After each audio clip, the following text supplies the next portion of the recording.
What's up guys? Welcome back to the poker vlog. This is episode number 39, and for this episode we play some 2-5 at a few different locations on the strip, and then at the very end I'm going to go over the biggest and most interesting hands that I played this month that I didn't get on video. Before that, we have a few different topics to discuss. Number one is the new t-shirts are out. Thanks to everybody who's purchased one so far. We've gotten a lot of good feedback. If you want to buy one, I've got a link down below in the description box. Special thanks to Jason Hobbs for sending me this picture of him wearing an Off the Felt shirt on Twitter. If you have purchased one, please send me a picture of you wearing it. I think it's really cool to see everybody in their shirts. Cosmo wasn't in the last episode. He was a little bit embarrassed. I came home after playing poker one night and he cut off all of his hair. You know, first Britney, then Katy Perry, and now Cosmo. Just the pressure of being a cat in the YouTube business got to be too much for him, and he cut it all off. So he was a bit embarrassed. You want to say something, buddy? Yeah guys, sorry for not being in the video last week, but I just didn't want anybody to see me like this. But I've now come to grips with it. So you can see me now. See my snaggletooth too? Okay. Alright, so I'm going to let Cosmo go. We're going to get into some mail time. This is the first package we've got here. It's a big one. Not sure, it doesn't have any return address on it or anything. Just going to go ahead and open it. In the box was this awesome gift, King of Spades. This was made by David Leatherman. I hope he doesn't mind me saying his last name. He's an artist, and he signed it, so I imagine it's probably okay. But he's from Redondo Beach. Wrote a really nice letter. I'm gonna read the first paragraph of this. My name is David Leatherman from Los Angeles. I've been an avid poker player for many years and really enjoy your vlog as well as the new site Off the Felt, which I think is great. I hope it turns into the Facebook of poker players where users can not only discuss hand histories but share cat videos with one another or memes about Kim Kardashian. I mean, that's pretty much the view that my brother and I had when we started the site. But thanks a lot, man, for making this for me. This is really cool. Also, the back of the frame is awesome too. So I'm gonna hang this up here in the office, and I really appreciate it, man. This is from Kurt. Kurt actually sent me some stuff a few weeks ago from Canada. Sent me this keychain, you can see here, the red one. Sent me some other stuff too from his hometown and home casino. It says here he's from Saskatchewan. Nice try, Kurt. Obviously not a real name of a place, just a fictional location. I'm not an idiot. I know you think it's funny. You send me a package from Saskatchewan. I'm going to say it on the air, and you're going to get a big laugh out of it, because ha ha ha, okay? I'm going to go ahead and show you guys where Saskatchewan is on a map. If you start out in Mordor, you want to head northeast to get to Saskatchewan. If you see signs for Hogwarts, you need to turn back down immediately. You do not want to go to Hogwarts. They don't appreciate trespassers near the Hogwarts border. And you have to go back down. If you end up in Candyland somehow, it's actually a decent spot. It's pretty nice down there and you're in good shape. Saskatchewan. Nice try, Kurt. You don't think I have Google, bro? You don't think I can look up which places are real and which places aren't? We'll look it up right now.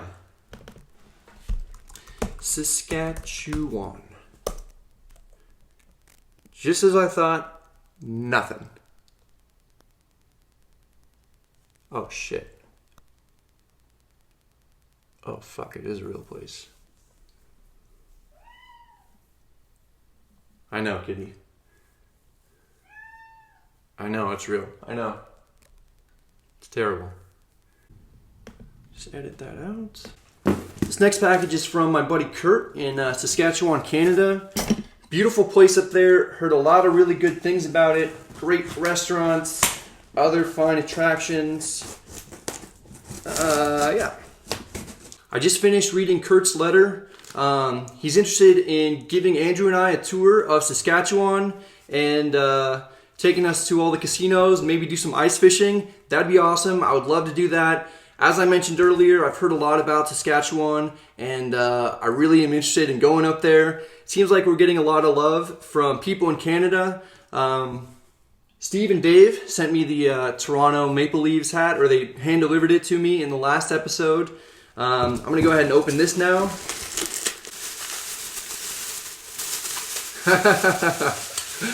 This is awesome. Wow, this is sweet. Thank you very much, Kurt. This is really cool, man. Made it safely all the way to Las Vegas from Saskatchewan. Two guys hanging out, drinking together. I think this is probably me. This is probably Andrew after one of our meetup games. Just stumbling around, drinking, having a good time. This is really cool, man. Got a couple of hats here. Got a really nice jacket here, man. 2 of them.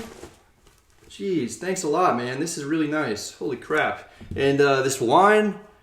This is a honey wine. I've never had a honey wine before. This looks delicious, though.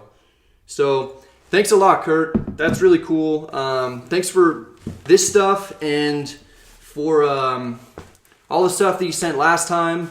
I'm going to go ahead and make it out to Canada. I'm going to go to Saskatchewan within the next year. I promise. I'm not sure exactly when yet, but we'll make that happen. So, thanks a lot to Kurt. I'm going to go ahead and get into the last package here.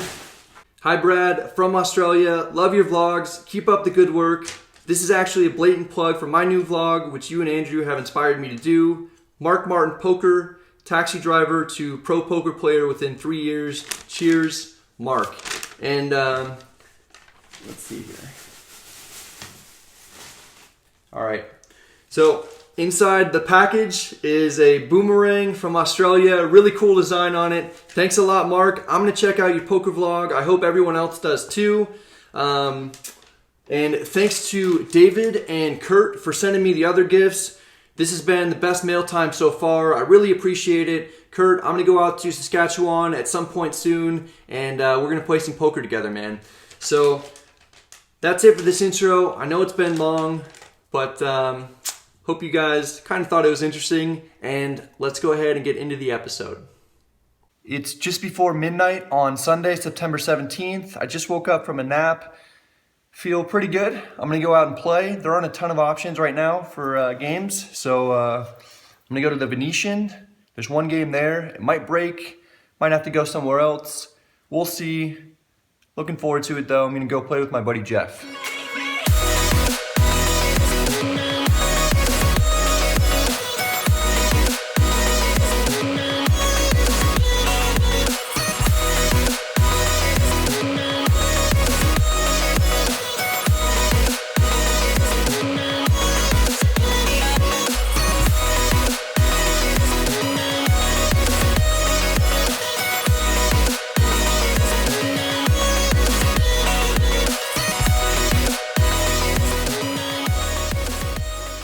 By the time I get to the Venetian, there are actually 2 games going, and the one I'm put in looks great. There are several rec players, and almost everyone is straddling for $10 on the button. We're playing 7-handed, and in the first hand we'll go over, I'm dealt ace-queen offsuit in middle position. The player under the gun limps in, the player on my right raises to 50. I'm most likely ahead of the raiser's range. I have blockers to aces, ace-king, and queens, and I have position on him. I don't like calling very much pre-flop. I prefer to be the aggressor. I 3-bet to 150. It folds back to the under the gun player, and he flats for 140 more. This is pretty alarming. I imagine he has a medium to high pair, maybe ace-queen, maybe ace-king.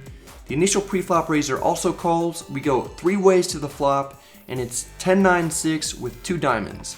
We've got 2 overs, a backdoor flush draw, and a backdoor straight draw. This is a board that could potentially hit my opponents hard though. Both players check. I put out a bet at 200 to continue my story of being strong. It's not that large of a bet relative to the pot, and I do have the ace of diamonds, so there are plenty of turn cards that I can continue on if I choose to do so. Those cards would be any diamond, jack, or king. Aces and queens would also be good cards, but I may check those back if I get called on the flop. The under the gun player calls, and the other opponent folds. We're heads up. The turn is the 8 of diamonds. We've picked up a flush draw and a gutter. The opponent checks. He has less than a pot-sized bet left in his stack. I have blockers to the nuts. I've represented strength this whole time. I announced that I'm all in, and if I get called, I'll have a lot of cards that can bail me out on the river. The opponent folds quickly. I take in the pot, and as I'm doing so, my friend Jeff is sitting on my left and almost guesses my exact hand. Like that hand, bro. That was 125 Plus. What was that? You showed? Yeah, you can show. Thank you. Oh, man. The night is off to a good start. I'm up about 450 before getting dealt ace-king offsuit under the gun. There's no straddle in this hand. I open to 20. The button calls and the big blind calls as well. We go 3 ways to the flop. It comes 4-3-3 rainbow. The big blind checks. I have a lot of value with ace-king high and choose not to c-bet with 2 other players in the hand. The button checks back. The turn comes out. It's the 8 of clubs. We all check again. The river is the 10 of clubs. The big blind and I check. Now the button bets 50. The big blind folds. There's some chance my ace high is good and the button is just bluffing because no one has shown any interest at all in this hand so far. But more often than not, in a smaller game, I'll just be beat. The button does seem like a spectacular guy though, so I decided to give him $50. He has king 10 offsuit and took me to Value Town. Now we're playing 6-handed and I have ace jack offsuit in the cutoff. The hijack opens to 20. Again, I don't like flatting pre-flop raises very often. A lot of times I'll just fold this hand if I'm in a 9-handed game and the person who opens has a tight image. Here we're playing short and the pre-flop raiser has a wide range, so I'm definitely not going to fold. I 3-bet to 70. That's enough to win it. Shortly after, our table breaks. We're moved to another table. It's not very good, and there are a few other games running down the street, so we rack up, book nearly a $400 win, and cash out.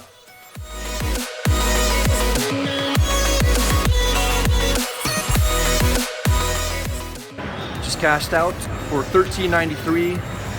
Played that one interesting hand with ace queen. That was really it. So only played for 2 hours. It's 2 a.m. The game I got switched to isn't very good, so we're gonna go walk around, possibly play somewhere else.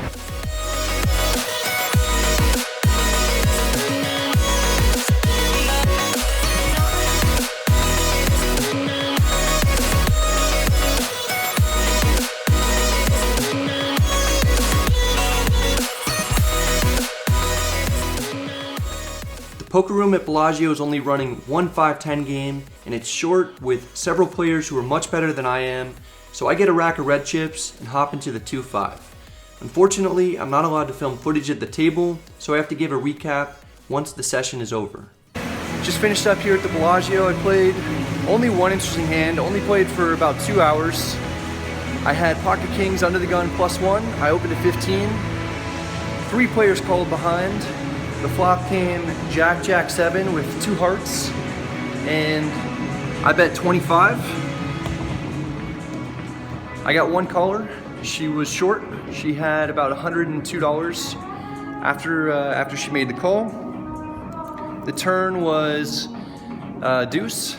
I checked to give her a chance to do something kind of silly. I felt like she wasn't very strong. I didn't think she had a jack. Thought she might have had a pocket pair or a flush draw, and she jammed. I called. The river was an ace, and she had ace 7, so she drilled the river and beat me. So that was really the only kind of big pot that I played. Cashed out. I was in for 600 and cashed out for 484, 485 or something like that. So I lost 115. I won 393 at the Bellagio, or at the Venetian. So it was a decent day, kind of just an average day, I guess, for me. Played about 4 or 5 hours total. Now it's time to get some food and head home. That's it for the first part of the poker vlog. It was pretty short. There weren't too many interesting hands that I played over those 2 sessions, and I wanted to give you guys a little bit more, so I'm going to get into the biggest and most interesting hands that I've played this month. I've probably only filmed about 25% of my sessions, and it's been a really good month so far, which is great because I pretty much broke even over the course of the series. When you play the main event and you don't cash in it, that can be pretty expensive. So it's nice to be running really well and to be having some good results. So anyway, in the first big hand, I'm playing a 2-5 game with a mandatory straddle on the button. We're 6-handed. The big blind limps in. You might remember him from the last vlog. He's the player that limp 5-bet shoved with Queen Jack of Diamonds when I had the aces. Other than that, I didn't really know much about him. This was only the second time that I played with him. Hadn't really seen him do anything crazy post-flop or anything as crazy as the Queen Jack hand pre-flop either.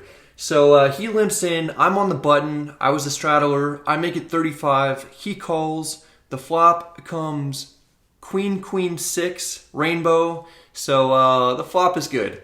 And he checks. I bet 30.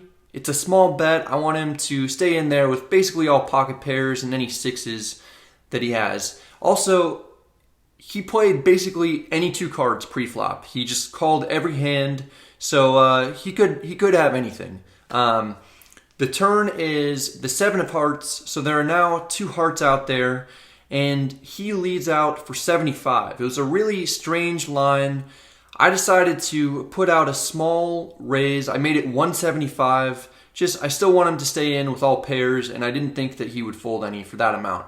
To my surprise, he re-raised to 775. He had about 600 left, and if he had trips, I felt that he probably would have just called. So really, he's just repping boats are better, or maybe he's just bluffing with absolutely nothing. So there were a few different factors that came into my ultimate decision. One is just that we're in a 2-5 game, and usually when I'm in this situation and someone is 3-betting me post-flop, they just have the stone cold nuts.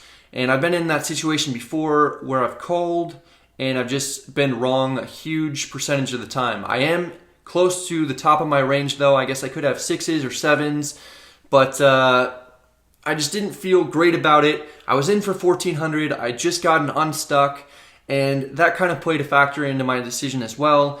Also, I was doing really well in the game. We were playing shorthanded, and it was pretty easy. I wasn't in too many tough spots, so I thought that if he was bluffing and I folded, I could still continue to chip away at him. And then if I called and he actually had it, then it'd be really, really tough for me to get unstuck on the night, or I'd at least have a long battle back. So ultimately, I folded, and he showed me ace-9 offsuit for a stone-cold bluff, and I felt pretty dumb about it. Showed the table, and wasn't feeling too good. That happens sometimes. Luckily, my plan kind of went well. I did get it back, and ran my stack up to 3,400. So I was up 2K at one point. That was before I got into this next huge hand. It was this next hand is the biggest hand that I played all month against him and my buddy Jeff. At this time, it's 8 in the morning, part of the same session. So we've been playing for 10 hours. My stack dwindled a little bit. I was up 1,400 at this point on the night, and the rec player limps in. The guy who just bluffed me with ace-9, he limps in. Jeff makes it 50 from the cutoff. I call with king-10 of clubs in the big blind. I could 3-bet with that hand, but I want to keep the rec player in. The rec player called, so we go 3 ways to the flop. The flop comes queen-jack for rainbow with 1 club. We've got an open-ended straight draw, 1 over, and a backdoor flush draw.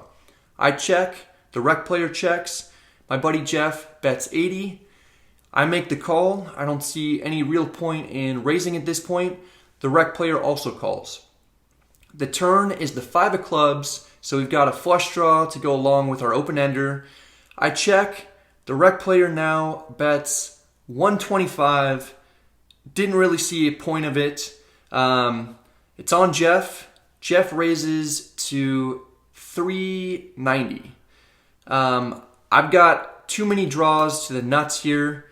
I can't fold. I'm a little bit concerned that if I call, the player behind me might shove or do something silly, and I don't know. I guess I'd probably have to call off there at that point. Anyway, I call the 390, and the rec player pretty much min raises to 750. So there's absolutely no point in doing this at all. There's no hands that it makes sense to do that with. But my buddy Jeff just flats. And when he just flats, I put him on big draws, basically. Like ace queen of clubs, ace jack of clubs, ace deuce, ace three of clubs, maybe jack 8, jack 9 of clubs. But I definitely don't think he would ever flat there with an overpair against this opponent, or a set or 2 pair. So now it's back on me. I call for 360 more, but I'm kind of concerned that my flush draw might not be good. Like I said though, I have too many draws to the nuts, so I can't fold for 360 more. I call. The river is the queen of clubs, so it pairs the board, but I make the king high flush. Still concerned, obviously, that the flush may not be good. The rec player may have had 2 pair on the turn and now has a boat, so I don't feel great about my hand, but my hand obviously has a lot more value than it did on the turn when I just had king high. So I check. The rec player shoves for around 1600. My buddy Jeff snap calls. He only had 800 in his stack. It's on me. There's too many things that I have to be worried about, and the fact that my buddy snap called makes me a lot more concerned. I turn my hand face up. I let it go. The rec player had queen 3 offsuit, so he made trips on the river, and he loses to Jeff. Jeff had ace deuce of clubs, so he continued on the flop with ace high and a backdoor flush draw.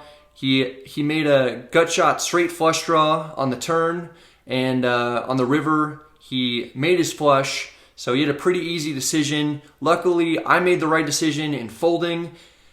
Had I folded and Jeff turned over something like jack 8 of clubs or something like that, then I probably would have thrown up a little bit, but I was really happy that I made the right fold. It was a huge pot. It was over 5,000, and if I called, it would have been almost 7,000. In the last hand we're going to go over, I'm playing a 5-10 session at Bellagio. I had actually just finished a session at Venetian and the Win. Headed over to Bellagio just to hang out with one of my buddies. Wasn't even planning on playing. They were playing shorthanded. There were a few empty seats. And then all of a sudden, 2 guys show up with martinis in hand, and they just come over from playing Baccarat. So they sit down. I decide it looks like a pretty good game. I sit down, and one gentleman was bluffing pretty much any chance that he could, and then he was doing some really odd things pre-flop. Basically, anytime anyone would open to 30 or 40, this guy would just shove for 1,500, and he did it, well, not anytime, but he did it with 9s, and he did it with 10s, and he got called. He flopped a set of 9s, and was almost for sure up against like aces or kings that hand, and then the other time he did it with 10s. He was against his buddy, and he won on like a king queen XXX board. I guess his buddy had like pocket 6s and just thought he was doing it with like ace king or something like that. He also shoved for 1,500 as a 3-bet one other time, but wasn't called, so I'm not sure what he did it with. But basically, anytime he had like 9s plus, he was willing to just get it in. So in this hand that we're going to go over, I have queen 6 of diamonds in the hijack. It's a terrible hand, but the rec player that is playing crazy is in the big blind, and I want to get involved in a hand with him. So I opened to 40, and the cutoff calls. It was another rec player who played pretty straightforward. Folds to the big blind. The big blind now 3-bets to 120, and the fact that he didn't shove made me think that he didn't have like 9s or better. He could have just had like any 2 random cards. He was playing literally every hand. So it's only 80 more for me to call, plus I think the cutoff is going to call behind me, so the pot odds are pretty good. I call, and the cutoff does call. The 3 of us see a flop. It comes queen 10-9 rainbow. Decent flop for us. We've got top pair. The big blind leads out for 180. Decent sized bet. Don't see how I can fold. I call, and luckily the cutoff folds. Queen 10-9 board is going to smash his range once he calls the 40 and then calls the 3-bet. So I was really happy to see him fold. Now me and the big blind are heads up, and the turn is another 10. And this time the big blind bets 600. It's a big bet. It feels like he's trying to bluff and push me off the hand. Maybe he's got some combination containing a jack. But the hands he was representing pre-flop and on the flop should probably be slowing down on the turn. Mainly he's repping hands like aces, kings, queens, jacks, 10s, and 9s, or maybe king jack. So all those hands, most of them are not going to be too thrilled with that turn, right? Aces, kings, and jacks and king jack even, they're not going to love it that the board paired. So now he's really only repping like queens, quad 10s, or a boat with 9s full of 10s, or some combo with a 10. And I don't think any hands that strong would bet that large, just because they don't want me to fold, right? So like the fact that he bet that large and the fact that I've seen him bluff a ton in prior hands made me more inclined to call. So I did make the call. And the river is another 9. So any hands that flopped a set, there are just very few combos that flopped a set now, because I have one of the queens. So there's only one combo of pocket queens. There's only one combination of 10s and one combination of 9s. The player looks at me, and I've kind of seen similar looks before. He looked at me, made eye contact, wanted to see if I liked the run out. And then he goes, I'm all in. And he kind of did it in like an authoritative tone, like he wanted to represent strength.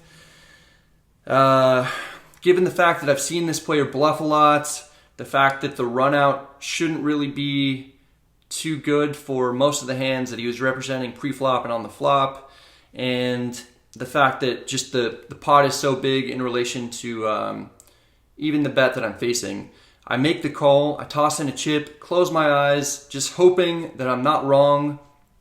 And he pauses, kind of shakes his head, and he goes, "You're good.